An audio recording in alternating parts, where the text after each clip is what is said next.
Hello students, welcome to रोशन की class YouTube channel. दोस्तों, आप सभी का आज की इस वीडियो में एक बार फिर से बहुत बहुत स्वागत है।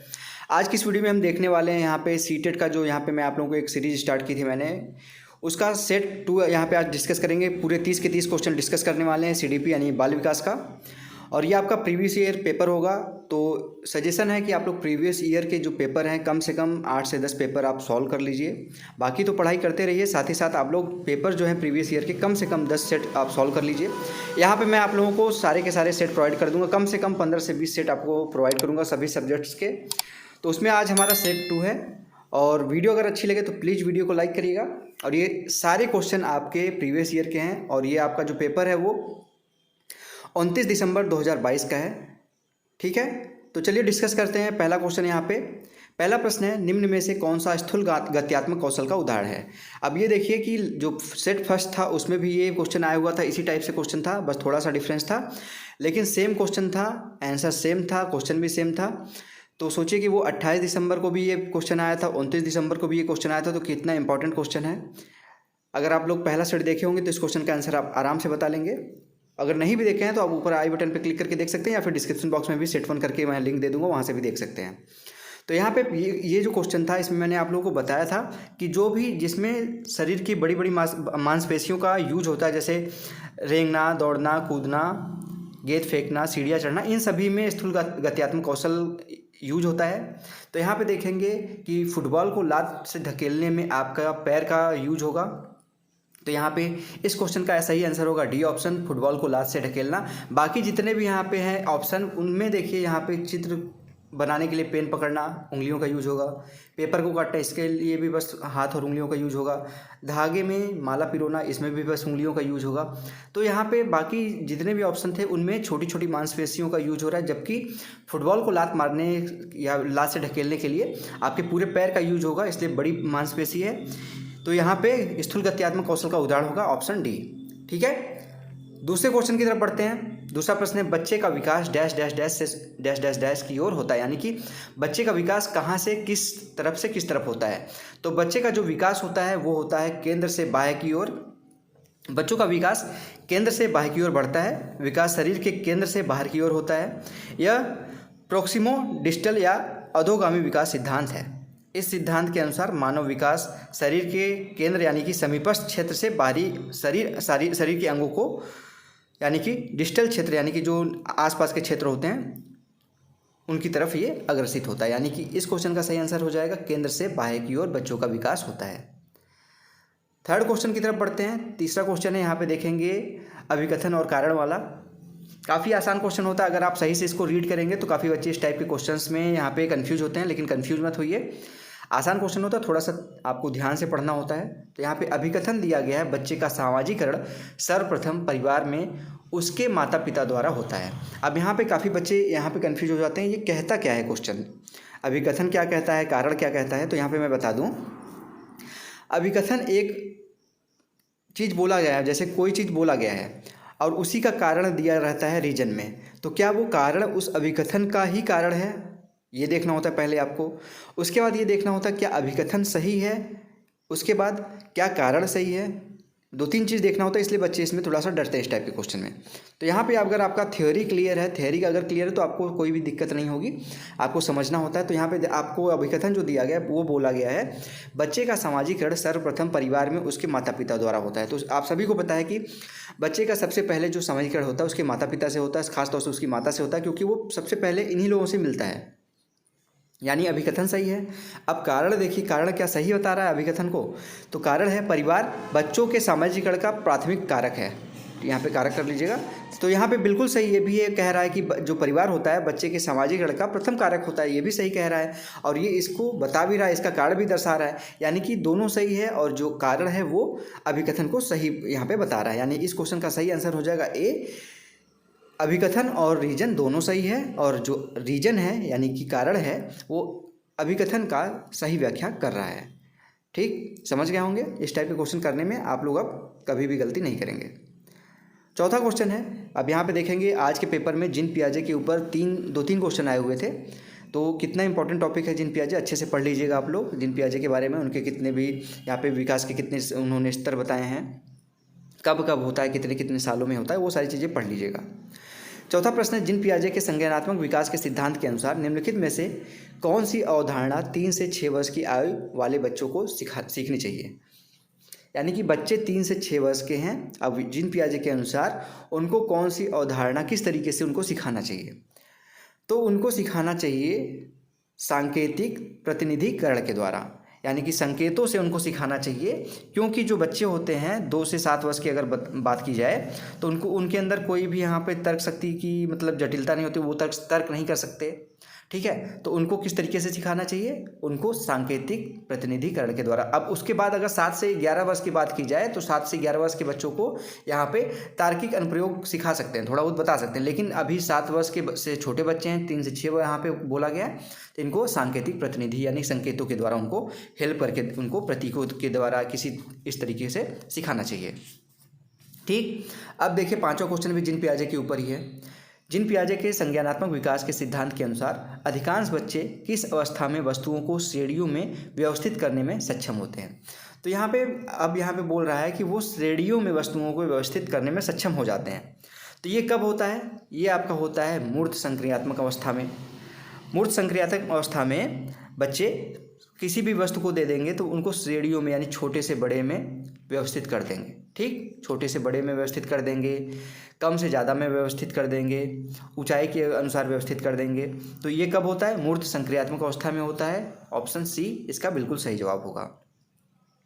मूर्त संक्रियात्मक अवस्था की बात की जाए तो जीन पियाजे ने संज्ञानात्मक विकास के सिद्धांत की ये तीसरी अवस्था है, ठीक। और ये कब होती है, किस एज में, 7 से 11 वर्ष की आयु में होती है, ठीक। अब इसके बाद आता है अगला क्वेश्चन। यहाँ पे देखिए 6वां क्वेश्चन भी जीन पियाजे के ऊपर ही है। यहाँ पे फिल इन द ब्लैंक्स है। डैश डैश डैश का प्रयोग जीन पियाजे द्वारा संज्ञानात्मक मानसिक अवधारणाओं के वर्णन के लिए किया गया था। तो इस क्वेश्चन का सही आंसर हो जाएगा यहाँ पे स्कीमा, यानी कि ऑप्शन सी बिल्कुल सही हो जाएगा इस क्वेश्चन का आंसर। स्कीमा जो होती है, स्कीमा का प्रयोग जीन पियाजे द्वारा संज्ञानात्मक मानसिक अवधारणाओं के वर्णन के लिए किया गया था। जीन पियाजे ने दीर्घकालीन स्मृति में संग्रहित सूचनाओं के संगठित समूह के लिए इसकी जो स्कीमा है उसका उपयोग किया था। यानी कि दीर्घकालीन के लिए हम कोई अगर चीज़ें वहाँ पे रचित कर रहे हैं, स्मृति को वहाँ पे संग्रहित कर रहे हैं, तो वहाँ पे क्या होगा, स्कीमा का उपयोग किया जाएगा। एक एक चीज़ मैं जो बता रहा हूँ उसके साथ डिटेल भी बता रहा हूँ, तो उसको भी ध्यान से सुनते रहा करिए, क्योंकि वहाँ पे हो सकता है आने वाले क्वेश्चन पेपर में उन चीज़ों से भी क्वेश्चन पूछ ले। 7वां क्वेश्चन है, रजनी अपने दोस्तों के कार्यों को जैसे को तैसा मानसिकता के आधार पर जांचती है। लॉरेंस कोहलबर्ग के सिद्धांत के अनुसार वर्तमान में रजनी संज्ञानात्मक नैतिक विकास के किस स्तर पर है। अब यहाँ पे क्वेश्चन में बता दिया गया है आपको कि ये जो क्वेश्चन है वो लॉरेंस कोहलबर्ग के ऊपर, आपको लॉरेंस कोहलबर्ग के सिद्धांत को आपको पता होने चाहिए, तभी आप लोग बता पाएंगे। तो यहाँ पे रजनी जो है वो उनके फ्रेंडों के द्वारा, मतलब उनके दोस्तों के द्वारा जैसा उनके साथ व्यवहार किया गया था रजनी के साथ, वो रजनी भी वैसे ही सोच रही कि जैसे वो व्यवहार कर रहे हैं वैसे मैं भी व्यवहार करूँगा।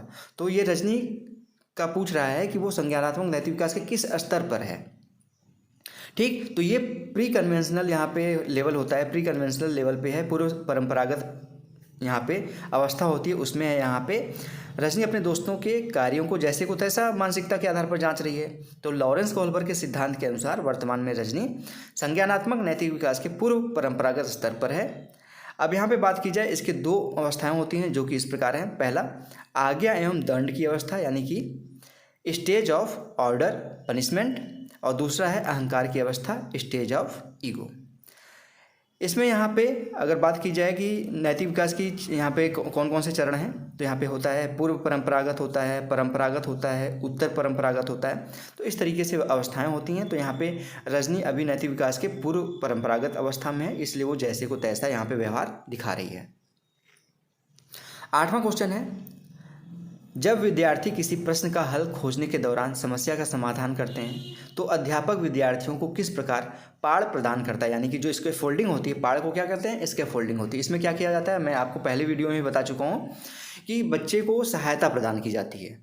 सहायता इतनी प्रदान की जाती है कि वो खुद से उस स्तर को पा जाए या उस समस्या का समाधान खोज ले। तो यहाँ पे बोल रहा है कि जब कोई विद्यार्थी है किसी प्रश्न का हल खोज रहा है, उसके दौरान समस्या का समाधान वो चाह रहा है, तो अध्यापक उस विद्यार्थी को किस प्रकार पाड़ प्रदान करेगा। तो अध्यापक उसे प्रश्न का आधा समाधान प्रस्तुत कर देगा। अगर प्रश्न का थोड़ा सा समाधान प्रस्तुत कर देगा उसको, तो बच्चा आगे का चीज़, जैसे आप एग्जाम में लिखते हैं, छोटे बच्चे हैं तो वो थोड़ा बहुत स्टार्टिंग में ही लिखना भूल जाता है, स्टार्ट कैसे करना है यही नहीं समझ आता उनको। तो अगर उनको स्टार्ट करा देंगे तो वो आगे लिखते चले जाएंगे। तो इसको क्या कहते हैं? पाठ प्रदान करना। तो इस क्वेश्चन का सही आंसर हो जाएगा, उन्हें प्रश्न का आधा समाधान प्रस्तुत करेंगे। 9वें क्वेश्चन की तरफ बढ़ते हैं। सिद्धांतवादी और उनके द्वारा प्रतिपादित विचार का सही युग्म चुनिए। अब यहाँ पे आपको इन लोगों के बारे में, इन सिद्धांतवादियों के बारे में आपको सही से पता होना चाहिए, तभी आप लोग इस क्वेश्चन का आंसर कर पाएंगे। अगर नहीं पता है, लेव वाइगोस्की के बारे में नहीं पता है, हार्वर्ड गार्डनर के बारे में नहीं पता है, जीन पियाजे के बारे में नहीं पता है, लॉरेंस कोहलबर्ग के बारे में नहीं पता है, तो आप लोग नीचे डिस्क्रिप्शन बॉक्स में जाइएगा। एक एक टॉपिक को मैंने डिटेल में पढ़ाया हुआ है, वहाँ से जाके आप लोग देख सकते हैं। और उसकी PDF भी चाहिए तो आप लोग रोशन की क्लास टेलीग्राम चैनल से जाके डाउनलोड कर सकते हैं। ठीक, तो यहाँ पे सिद्धांतवादी और उनके द्वारा प्रतिपादित विचारों को सही युग में यहाँ पे अगर बात की जाए तो यहाँ पे है लेव वाइगोस्की ने सांस्कृतिक उपकरण को यहाँ पे प्रतिपादित किया था। इस क्वेश्चन का सही आंसर हो जाएगा लेव वाइगोस्की, सांस्कृतिक उपकरण। ठीक है, अब यहाँ पे हार्वर्ड गार्डनर की बात की जाए तो हार्वर्ड गार्डनर ने यहाँ पे 8 प्रकार की बुद्धि बताई थी। और यहाँ पे जी जो घटक है, यहाँ पे जो हार्वर्ड गार्डनर के सामने जी घटक लिखा गया है, ये आपका चार्ल्स स्पीयरमैन ने यहाँ पे दिया था। ठीक, तो यहाँ पे गलत हो जाएगा, ये सही तो है नहीं। हार्वर्ड गार्डनर ने 8 प्रकार की बुद्धि बताई थी। उसके बाद जीन पियाजे की बात की जाए तो जीन पियाजे ने संज्ञानात्मक विकास का यहाँ पे प्रतिपादन किया था, जो जिसकी 4 अवस्थाएं बताई थी इन्होंने। उसके बाद अगर यहाँ पे बात की जाए, 4 अवस्थाएं थी, संवेदीगामक, पूर्व संक्रियात्मक, मूर्त संक्रियात्मक और औपचारिक संक्रियात्मक, 4 अवस्थाएं हो गई। और लॉरेंस कोहलबर्ग की बात की जाए तो लॉरेंस कोहलबर्ग ने नैतिक विकास का सिद्धांत प्रतिपादित किया था, तो ये भी हो जाएगा गलत। तो इस क्वेश्चन का सही आंसर हो जाएगा आपका लेव वाइगोस्की, सांस्कृतिक उपकरण। 9वां क्वेश्चन भी हो गया। 10वें क्वेश्चन की तरफ पढ़ते हैं। एक प्रगतिशील कक्षा में किसे समुन्नत करती है? तो 10वें क्वेश्चन का सही आंसर हो जाएगा ज्ञान सृजन की चाह। एक प्रगतिशील अगर कक्षा है, क्लास है, जिसमें प्रगतिशील जिसको कहा जाता है, तो वो ज्ञान सृजन की चाह रखने वाले विचार से आगे बढ़ेगी। ये नहीं कि विद्यार्थियों में परस्पर विमुखता का भाव प्रस्तुत करेगी या फिर सामाजिक संदर्भों से अलगाव उनका कर देगी, विषय वस्तु का कंठस्थीकरण यानी याद करने पे ही जोर देगी, ऐसा नहीं है। वो ज्ञान, बच्चों के अंदर ज्ञान का विकास करेगी। एक प्रगतिशील कक्षा जो है वो बच्चों के अंदर ज्ञान का विकास करेगी। अब यहाँ पे आगे बढ़ते हैं 11वें नंबर के क्वेश्चन पे। मधुलिका नृत्य और योग कला में निपुण है। हार्वर्ड गार्डनर के अनुसार उसके पास किस प्रकार की बुद्धि? अभी मैंने आप लोगों को बताया कि हार्वर्ड गार्डनर ने 8 प्रकार की बुद्धि के बारे में बताया था। ठीक है, अब यहाँ पे मधुलिका है, वो नृत्य कर सकती है अच्छे तरीके से, योग कला में निपुण है, तो वो किस प्रकार की यहाँ पे उसके अंदर बुद्धि है? तो यहाँ पे अगर बात की जाए तो यहाँ पे मधुलिका के अंदर शारीरिक गति संवेदी बुद्धि है, यानी कि इसको कहते हैं बॉडीली काइनेस्थेटिक, यानी कि शारीरिक गति संवेदी। अब यहाँ पे अगर बात की जाए 8 प्रकार की बुद्धि के बारे में बताएं तो शारीरिक गति संवेदी होती है, तार्किक गणितीय होती है, जिसके अंदर गणित के क्वेश्चन अच्छे से सॉल्व कर पाते हैं, जोड़ घटाना गुणा भाग तेजी से कर पाते हैं। देख, स्थान वाली बुद्धि होती है, जैसे कोई दार्शनिक है। व्यक्तिक वाली एक बुद्धि होती है। भाषाई बुद्धि होती है, जो भाषण उषण अच्छा देते हैं। संगीतात्मक बुद्धि होती है, जो गायक होते हैं। अंतर्वैयक्तिक होती है, प्रकृतिवादी होती है। ये इस प्रकार की बुद्धि हार्वर्ड गार्डनर ने बताई थी। 12 नंबर का क्वेश्चन है। एक प्रश्न उत्तर सत्र के दौरान एक अध्यापक केवल लड़कों को ही अपने भ्रम व प्रश्न पूछने के अवसर दे रहा है या सीधे प्रतिनिधित्व करता है? अब एक टीचर है क्लास में, वो सिर्फ लड़कों को ही अपने प्रश्न पूछने के लिए खड़ा करता है, यानी मतलब उनको अवसर देता है, या फिर अगर बच्चों को कोई भ्रम है तो सिर्फ लड़कों को ही वो अपने भ्रम दूर करने के लिए कहता है। तो ये क्या है? ये सीधे सीधे आप इस टाइप का क्वेश्चन जब भी आप देखें तो लिंग पक्षपात यानी जेंडर बायस्ड होता है ये लोग।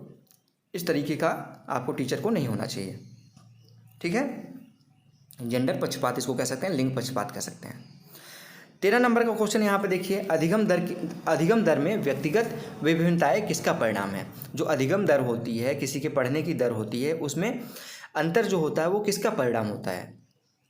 तो यहाँ पे जो अंतर होता है वो आनुवंशिकता व पर्यावरण दोनों का परिणाम होता है, ना कि सिर्फ आनुवंशिकता का होता है, ना ही केवल पर्यावरण का होता है, दोनों का होता है। तो इस क्वेश्चन का सही आंसर हो जाएगा आपके अधिगम दर पे। यहाँ पे क्वेश्चन इस तरीके से भी पूछ सकता है कि आपके अधिगम दर पर किसका प्रभाव पड़ता है? तो यहाँ पे आनुवंशिकता का भी प्रभाव पड़ता है और पर्यावरण दोनों का प्रभाव आपके अधिगम दर पर पड़ता है। आगे बढ़ते हैं, 14 नंबर का क्वेश्चन देखते हैं। आकलन के संदर्भ में निम्नलिखित में से क्या सही है? आकलन के संदर्भ में निम्नलिखित में से क्या सही है? तो आकलन के संदर्भ में यहाँ पे अगर बात की जाए तो अधिगम के लिए आकलन विद्यार्थियों द्वारा स्व आकलन को भी शामिल करता है। यानी कि अधिगम के लिए जब विद्यार्थी आकलन कर रहे हैं तो वो स्वयं ही अपना आकलन करें, इसको भी उसमें शामिल करना चाहिए। तो इस क्वेश्चन का सही आंसर क्या हो जाएगा? डी ऑप्शन बिल्कुल सही हो जाएगा। क्वेश्चन नंबर 14 है ये। अब 15 क्वेश्चन की तरफ पढ़ते हैं। 15वें क्वेश्चन की तरफ, विद्यार्थियों में समालोचनात्मक चिंतन का आकलन करने के लिए अध्यापक को निम्नलिखित में से किसका चयन करना चाहिए? तो अगर यहाँ पे विद्यार्थियों के समालोचनात्मक चिंतन का आकलन अगर आपको करना है तो यहाँ पे किस प्रकार का, यहाँ पे किस अध्यापक को किसका चयन करना चाहिए, किस प्रकार के आकलन का चयन करना चाहिए? तो इस क्वेश्चन का सही आंसर हो जाएगा आपको खुले व अंत वाले प्रश्न यहाँ पे देने चाहिए जिसमें आपके अपसारी चिंतन शामिल हो।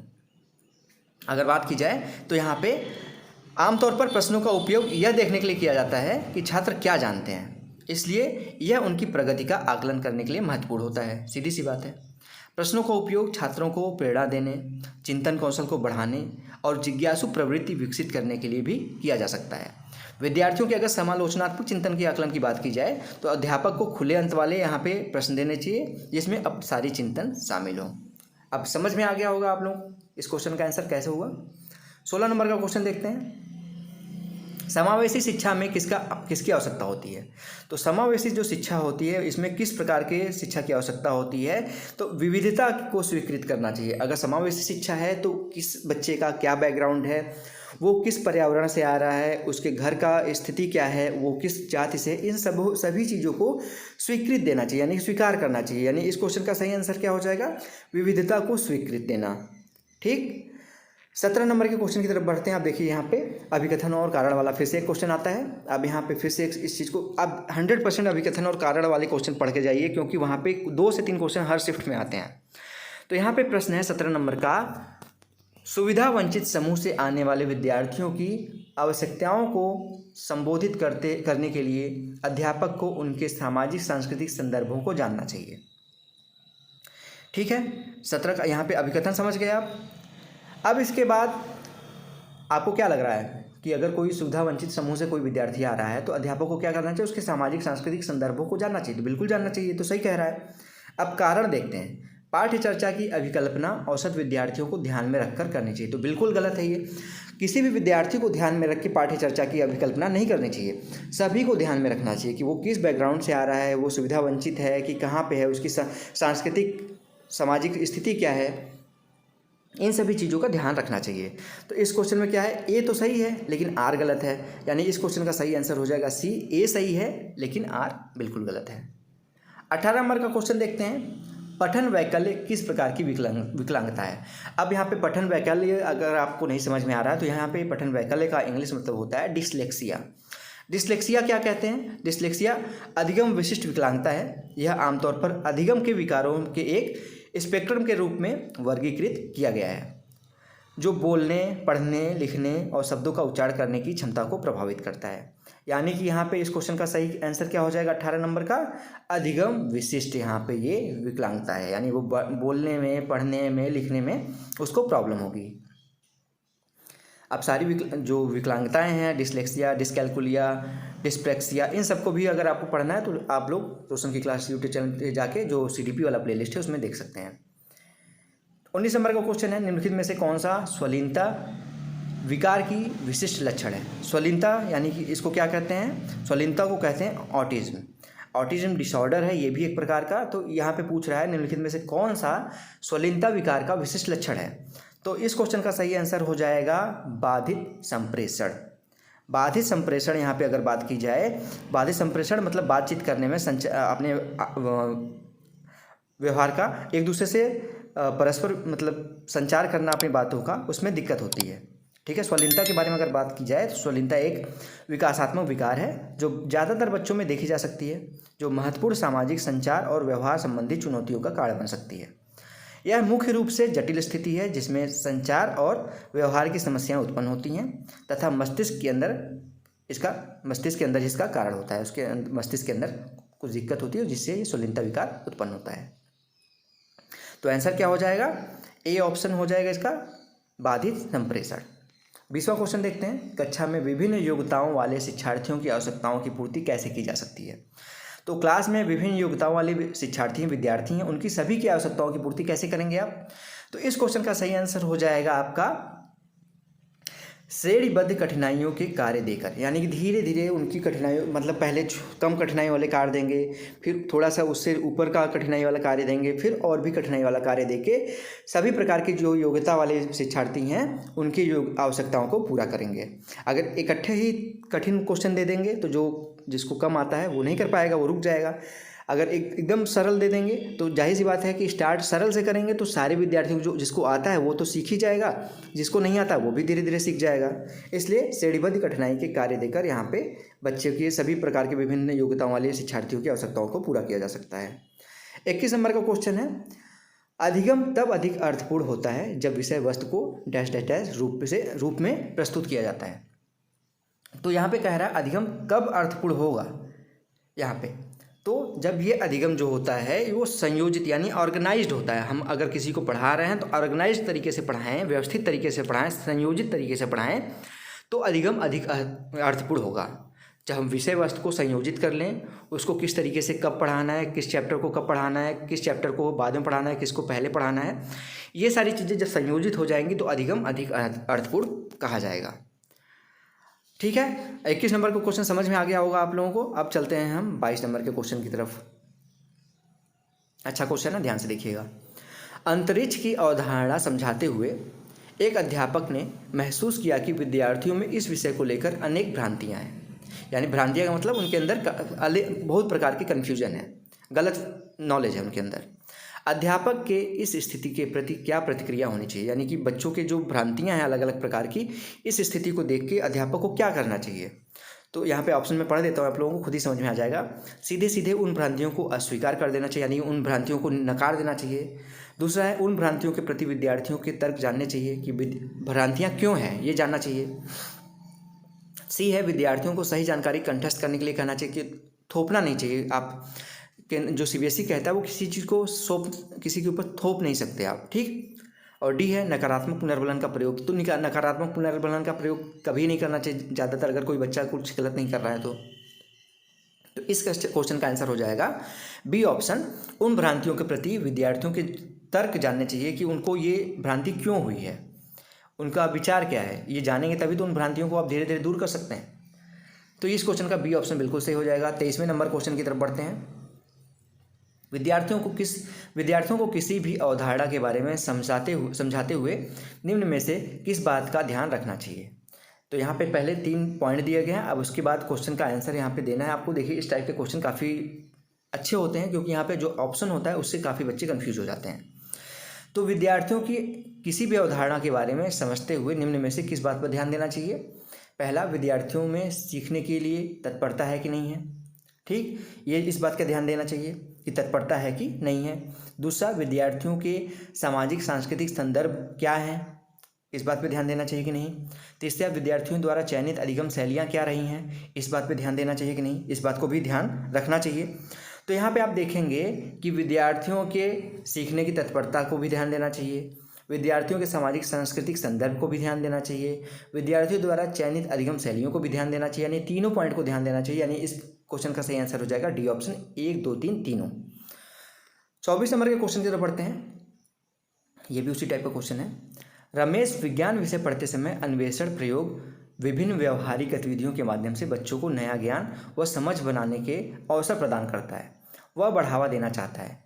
किस चीज़ को बढ़ावा देना चाहते हैं, वो जब कोई चीज़ पढ़ाता है बच्चों को तो अन्वेषण भी करता है, प्रयोग भी करता है, विभिन्न व्यवहारिक गतिविधि भी करता है, तो वो बच्चों को नया ज्ञान समझाने के अवसर प्रदान कर रहा है, बिल्कुल कर रहा है। तो वे किस प्रकार की स्थिति को बढ़ावा दे रहा है, वैज्ञानिक तर्क को बढ़ावा दे रहा है, या फिर तार्किक चिंतन को बढ़ावा दे रहा है, या फिर कंठस्थीकरण को बढ़ावा दे रहा है, या फिर अनुकरण को बढ़ावा दे रहा है। तो यहाँ पे आप देखेंगे जो रमेश है वो वैज्ञानिक तर्क तो बढ़ावा दे ही रहा है, साथ ही यहाँ पे तार्किक चिंतन को भी बढ़ावा दे रहा है। कंठस्थीकरण को तो कोई बढ़ावा नहीं देता कि आप कंठस्थ करते रहिए या रटते रहिए, सिर्फ अनुकरण करते रहिए, इसको भी बढ़ावा नहीं देना चाहिए, ठीक है। बच्चे स्वयं से समस्या का समाधान निकालें, इस प्रकार उनको प्रोत्साहित करना चाहिए। यानी इस क्वेश्चन का सही आंसर हो जाएगा पहला और दूसरा दोनों, यानी ए ऑप्शन बिल्कुल सही हो जाएगा। 25वें क्वेश्चन की तरफ पढ़ते हैं। 25वां क्वेश्चन है, निम्नलिखित में से अध्यापक द्वारा अपनाई गई कौन सी विधि अधिगम प्रक्रिया में विद्यार्थियों की सक्रिय भूमिका को कम महत्व देती है। तो यहाँ पे कौन सी ऐसी अधिगम अध्यापक द्वारा अपनाई गई विधि है अधिगम की जो विद्यार्थियों की सक्रिय भूमिका को कम कर देती है। तो यहाँ पे आप ध्यान देंगे, अगर आप लोग पाठ्य योजना बनाए होंगे कभी, तो वहाँ पे सबसे कम विद्यार्थियों की यहाँ पे भागीदारी कब होती है, जब आप कोई चीज़ एक्सप्लेन कर रहे हों, जब किसी को की व्याख्या दे रहे हों, तो उस समय क्या करते हैं, विद्यार्थी शांत रहते हैं। जब प्रश्न पूछ रहे हैं तो भी विद्यार्थी बोलता है, जब आप बोध प्रश्न पूछते हैं तो भी विद्यार्थी बोलता है, जब यहाँ पे प्रस्तावना के क्वेश्चन पूछते हैं तो भी विद्यार्थी बोलता है।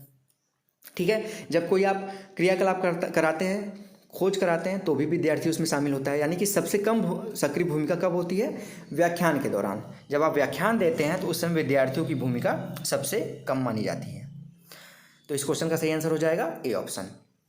अब 26 नंबर का क्वेश्चन देखिए। इस वाले सेट में भी 3 आपके अभिकथन और कारण वाले प्रश्न आए थे, और इसके पहले वाले सेट में भी 3 अभिकथन और कारण वाले प्रश्न आए थे।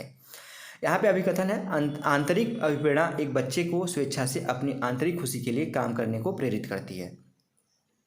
तो यहाँ पे कहा जा रहा है कि जो आंतरिक अंदर से मोटिवेशन आता है बच्चे को, वो स्वयं से बच्चे को खुशी प्रदान करता है कि वो कोई काम करे, उसके लिए प्रेरित होता है। तो ये सही कह रहा है या गलत कह रहा है, आप खुद बताइए। तो ये बिल्कुल सही कह रहा है। दूसरा है यहाँ पे, शिक्षक को आंतरिक रूप से अप्रेरित करने के स्थान पर विद्यार्थियों को बाह्य रूप से प्रेरित करना चाहिए। तो बिल्कुल गलत है। बाह्य रूप से कोई इनाम दे के, कुछ ऐसा प्रोत्साहन दे के नहीं करना चाहिए। बच्चे को ऐसा प्रोत्साहित करिए कि वो खुद से उस काम को करने में रुचि ले सके। जैसे आप खुद से ये वीडियो लेने में देखने में रुचि ले रहे हैं, आप खुद से सीटेट पास करने में कोई प्रेशर तो नहीं डाल रहे हैं ना, सीटेट पास कर लीजिए। आपको आपके अंदर खुद इच्छा हो रही है कि आप सीटेट पास करें। तो इस क्वेश्चन का सही आंसर क्या हो जाएगा, इस क्वेश्चन का सही आंसर हो जाएगा सी, यानी कि पहला तो सही है, अभिकथन सही है, लेकिन कारण इसका गलत बताया गया है। 27 नंबर का क्वेश्चन है, प्रभावशाली समस्या समाधान में किसके बहिष्करण की आवश्यकता है। अगर समस्या समाधान करना चाहते हैं आप, तो इसमें से किस चीज़ को आप किस चीज़ को आपको छोड़ना चाहिए। तो यहाँ पे कार्यात्मक स्थिरता है, इसके बारे में आपको एक्सप्लेन कर देता हूँ। कार्यात्मक स्थिरता एक विशेषता है जहाँ एक व्यक्ति की एक निश्चित मानसिकता होती है। मतलब कि एक व्यक्ति है, उसकी एक फिक्स मानसिकता है कि यही चीज़ होगा, और वह किसी विशेष वस्तु की विभिन्न कार्यात्मकताओं की कल्पना करने में असमर्थ होता है। यानी कि उस चीज़ को और किस तरीके से किया जा सकता है उसको नहीं सोचता वो, उसके दिमाग में पहले से ये धारणा है कि ये चीज़ ऐसे ही होगा, बस उसी को यहाँ पे उसी तरीके से करता है। इसी को क्या कहते हैं, कार्यात्मक स्थिरता कहते हैं। तो इसमें क्या होगा, समस्या समाधान हो पाएगा, नहीं हो पाएगा, क्योंकि नए तरीकों को आप खोजेंगे ही नहीं। आप जो चीज़ जानते हैं बस उसी चीज़ का यूज करेंगे बार बार। तो यहाँ पे क्या होगा, समस्या समाधान से इसको दूर रखना चाहिए। किसको, कार्यात्मक स्थिरता को दूर रखना चाहिए। अब सारी चिंतन भी करना चाहिए, केंद्रित ध्यान भी रखना चाहिए आपको समस्या समाधान करने के लिए। सादृश्य मूलक चिंतन भी करना चाहिए, यानी कि जिसको हम कहते हैं किसी चीज़ को बिना देखे चिंतन करना।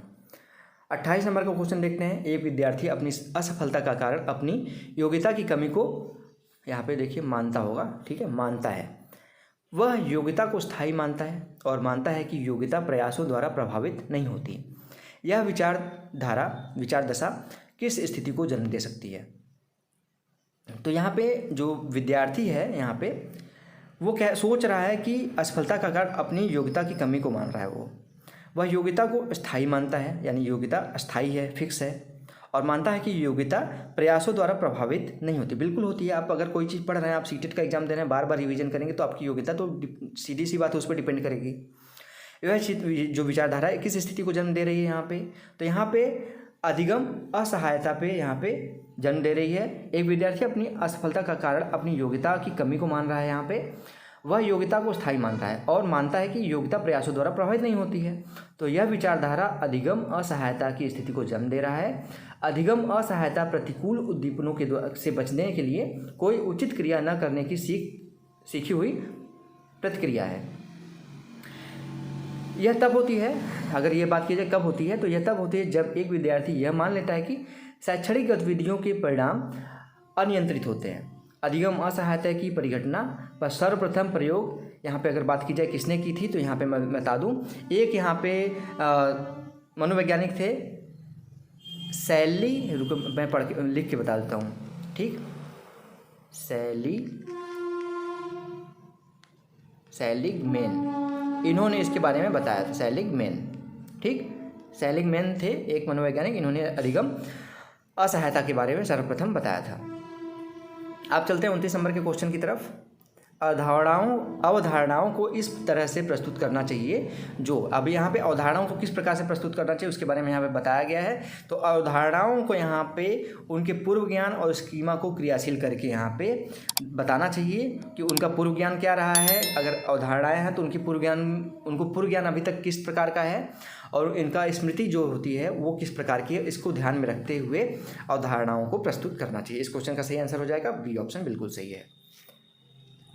आज का लास्ट क्वेश्चन देखते हैं, घोषणात्मक ज्ञान। अब यहाँ पे बोल रहा है घोषणात्मक ज्ञान जो है वो क्या होना चाहिए। तो घोषणात्मक ज्ञान है मुख्य रूप से अगर बात की जाए, मुख्यतः ज्ञान के क्या और कौन पहलुओं के बारे में जानना है। अगर आप घोषणात्मक ज्ञान किसी विषय के बारे में तथ्यों और जानकारी को संदर्भित करता है। तथ्य क्या होगा, क्या है तथ्य, कौन प्रस्तुत कर रहा है इसको, ये चीज़ें सारी चीज़ें तुलना करती हैं।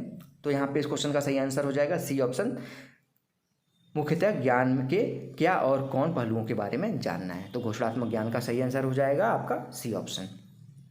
तो दोस्तों ये थी आज की वीडियो। नेक्स्ट वीडियो देखने के लिए थर्ड टॉपिक में थर्ड सेट जल्दी ही लाने वाला हूँ। और आप अगर कोई और विषय का अगर आपको कोई पेपर देखना है इसी तरीके से, हिंदी का, इंग्लिश का आपका, या फिर यहाँ पे EVS का, या फिर मैथ भी पढ़ना है, उसको मैं बोर्ड पे पढ़ा दूंगा आप लोगों को। तो आप लोग बताइएगा कमेंट बॉक्स में आप लोगों को वीडियो कैसी लगी और आपको कौन सा टॉपिक पढ़ना है, किस डेट के आपको क्वेश्चन पेपर देखने हैं। मैं सारे यहाँ पे पेपर आप लोगों को प्रोवाइड करता रहूँगा।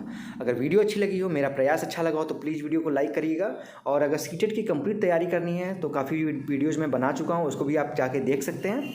और डेली बेसिस पे ऐसी वीडियोज़ मैं अपलोड करता रहूँगा आप लोगों की सहायता के लिए। तो वीडियो अच्छी लगी तो प्लीज़ वीडियो को लाइक करिएगा। ऐसी वीडियोज़ देखने के लिए रोशन की क्लास यूट्यूब चैनल को सब्सक्राइब कर लीजिए। तो फ्रेंड्स मिलते हैं नेक्स्ट वीडियो में, तब तक के लिए आप सभी का बहुत बहुत धन्यवाद। जय हिंद, वंदे मातरम।